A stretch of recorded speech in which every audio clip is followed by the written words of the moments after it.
Assalamualaikum warahmatullahi wabarakatuh. Nama saya Siti Aisyah binti Amran. Saya dah kelas DP1C. Ini membentangkan latar belakang dasar ekonomi baru. Dasar ekonomi baru telah diperkenalkan untuk menangani masalah ketidakseimbangan ekonomi di antara pelbagai kaum di Malaysia yang menjejaskan perpaduan antara kaum dan keamanan negara. Sejak Malaysia mencapai kemerdekaan pada tahun 1957 hingga ke akhir tahun 1960-an, pembangunan ekonomi didorong oleh kuasa pasaran. Hasilnya, Malaysia mencapai kadar pertumbuhan ekonomi yang tinggi tetapi masih wujud ketidakseimbangan yang serius. Ini bermakna, walaupun pertumbuhan ekonomi yang tinggi, kekayaan tidak diagihkan dengan baik. Seterusnya, ia bertujuan untuk menghapuskan kemiskinan tanpa mengira kaum dan menstruktur semula masyarakat supaya negara dapat membangun dengan stabil, aman di samping hasil pembangunan dapat dinikmati oleh rakyat tanpa mengira kaum. Selain itu, dasar ekonomi baru diperkenalkan sebagai reaksi kepada peristiwa 13 Mei 1969. Dasar ini dilaksanakan antara tempoh 1971 hingga 1960 sebagai satu rancangan pembangunan ekonomi dan perpaduan negara dalam masyarakat yang berbilang kaum. DAB dilancarkan oleh Kerajaan Malaysia melalui rangka rancangan jangka panjang. Assalamualaikum warahmatullahi wabarakatuh. Saya Muhammad Izzat bin Kamaruzzaman dari kelas 1C. Saya akan membahaskan tentang masalah-masalah yang dihadapi sebelum DAB. Yang pertama, jurang sosioekonomi antara bumi putera dengan bukan bumi putera. Yang kedua, jurang sosioekonomi antara desa dengan bandar. Yang ketiga, jurang sosioekonomi antara negeri pantai barat dengan pantai timur. Yang keempat, jurang sosioekonomi antara negeri di Semenanjung Tanah Melayu dengan Sabah dan Sarawak. Seterusnya, objektif dasar. Yang pertama, mengurangkan dan membasmi kemiskinan dengan menambahkan pendapatan dan memperbanyakkan peluang pekerjaan kepada semua rakyat tanpa mengira kaum. Yang kedua, menyusun semula masyarakat untuk mengurangkan dan menghapuskan pengenalan kaum mengikut fungsi-fungsi ekonomi. Assalamualaikum warahmatullahi wabarakatuh. Seterusnya, dasar strategi ekonomi baru.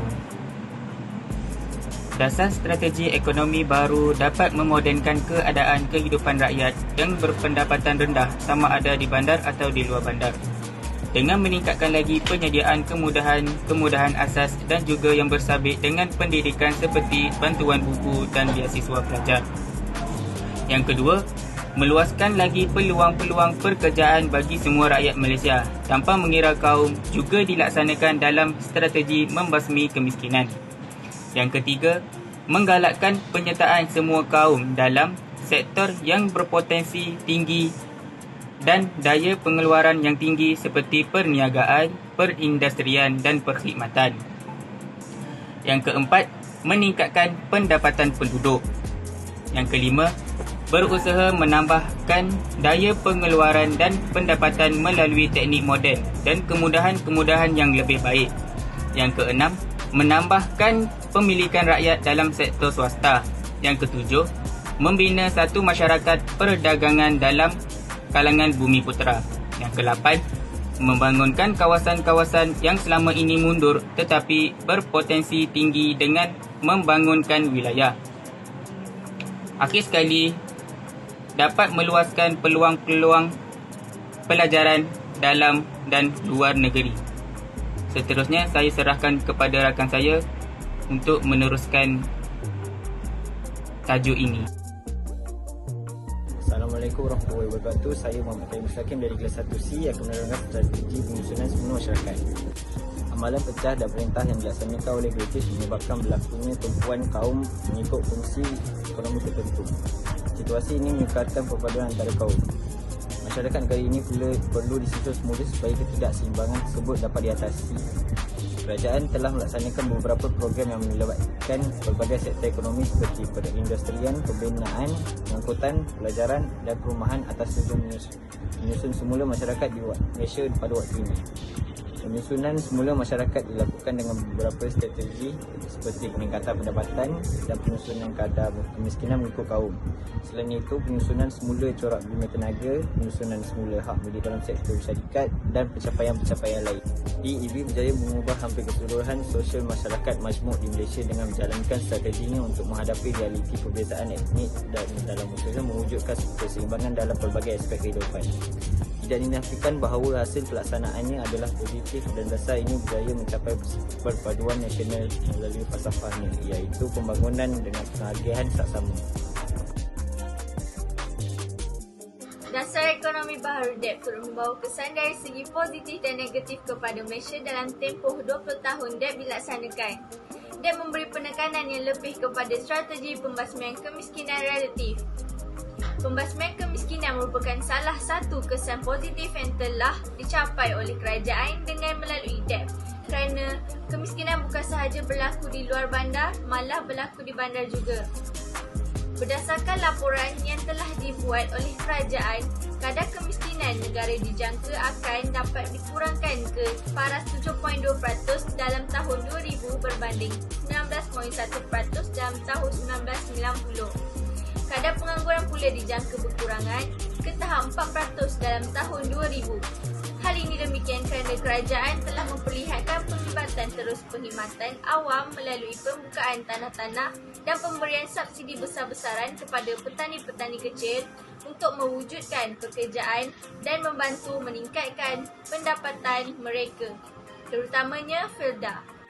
Dengan pelaksanaan DEP yang lancar, kadar kemiskinan rakyat Malaysia bukan sahaja orang Melayu tetapi juga orang Cina dan India juga dapat diturunkan dengan baiknya kerana mereka mempunyai pekerjaan yang tetap dan pendapatan yang stabil yang dapat menampung kehidupan mereka dengan sebaik-baiknya. Selain itu, DEP juga membawa kesan positif terhadap taraf pendidikan. Peningkatan taraf pendidikan kaum Bumiputera merupakan kesan yang positif terhadap rakyat Malaysia. Melalui pendidikan yang diterapkan, hal ini dapat memberikan impak yang positif sehingga hari ini, di mana bilangan profesional Bumiputera telah bertambah. Maka peratusan graduan Bumiputera ke luar negara untuk mencapai tahap profesional Bumiputera ke puncak tertinggi juga meningkat. Kini terdapat ramai pakar perubatan Bumiputera di hospital-hospital. Keadaan ini jauh berbeza jika dibandingkan dengan 45 tahun yang lalu di mana hanya segelintir sahaja pakar perubatan Bumiputera. Malahan kini banyak syarikat besar di Malaysia diketuai oleh golongan profesional Bumiputera dan ramai juga profesional Bumiputera mampu berdaya saing untuk bekerja di luar negara. Berdasarkan maklumat dari Biro Tata Negara, peratusan graduan Bumiputera yang lulus dengan kepujian kelas pertama di Institusi Pengajian Tinggi Awam IPTA meningkat dari 13.25% pada tahun 1996 kepada 25.4% pada tahun 2002. Dengan peningkatan taraf pendidikan Bumiputera, mereka boleh meningkatkan kualiti dan produktiviti. Seterusnya, Bumiputera juga dapatlah mengurus perniagaan sendiri dan ini akan merapatkan jurang ekonomi antara kaum. Assalamualaikum warahmatullahi wabarakatuh. Hari ini saya akan menerangkan kesimpulan. Tujuan dasar ekonomi baru adalah untuk mengekalkan pertumbuhan dan daya saing bagi menghadapi perkembangan globalisasi dan liberalisasi. Pengurusan berhemah ekonomi makro bagi memastikan penggunaan sumber yang optimum dan cekap serta usaha memperkukuhkan daya tahan sistem kewangan diperlukan untuk mengekalkan pertumbuhan. Strategi untuk menangani cabaran utama dalam tempoh rancangan termasuk meningkatkan produktiviti, menambah penawaran tenaga manusia yang berkualiti, menggiatkan aktiviti PNP dan meningkatkan pembangunan sektor yang menyumbang kepada pertumbuhan. Bagi membolehkan negara membangunkan ekonomi berasaskan pengetahuan, ekonomi negara perlu beroperasi pada sempadan pengeluaran yang lebih tinggi dan mempercepatkan peralihan daripada pertumbuhan yang didorong oleh input kepada pertumbuhan didorong oleh produktiviti. Pada masa yang sama, tumpuan akan juga diberi bagi meningkatkan kualiti hidup melalui penyediaan perkhidmatan sosial yang lebih baik termasuk kemudahan pendidikan dan kesihatan, perumahan yang mencukupi dan mampu dimiliki dan perkhidmatan yang lain berkaitan. Usaha juga akan dilaksana bagi memastikan kehidupan sosial masyarakat diperkukuhkan dan mempunyai daya tahan untuk menghadapi pengaruh negatif yang mungkin akan memberi kesan terhadap asas toleransi dan keharmonian sosial serta pembinaan nusa bangsa. Sekian daripada kumpulan kami.